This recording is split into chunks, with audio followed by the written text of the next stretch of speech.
anyway, good morning everyone. And I will keep this short because I don't want to go in between the buffet table and the program.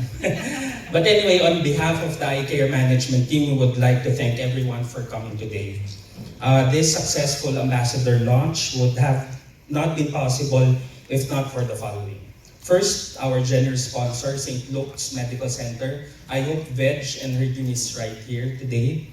Thank you very much. Immense gratitude to all our guests today, our valued clients. Thank you, thank you, thank you. Our members, intermediaries, health partners, doctors, and of course, our colleagues in the industry. We also want to thank our marketing team, the entire marketing team of Eye Care, the brains and the hands behind this lovely day. Of course, special mention to, kilala natin lahat, Attorney Gideon Peña. Okay.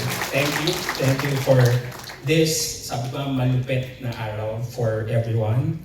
Of course, our special thanks to our media partners here in front. You guys truly made this occasion very, very special. And of course, last but definitely not the least, Janine Gutierrez for saying yes to Eye Care. Maraming salamat, Janine, and we could not think of any other better brand ambassador to be to endorse Eye Care but you.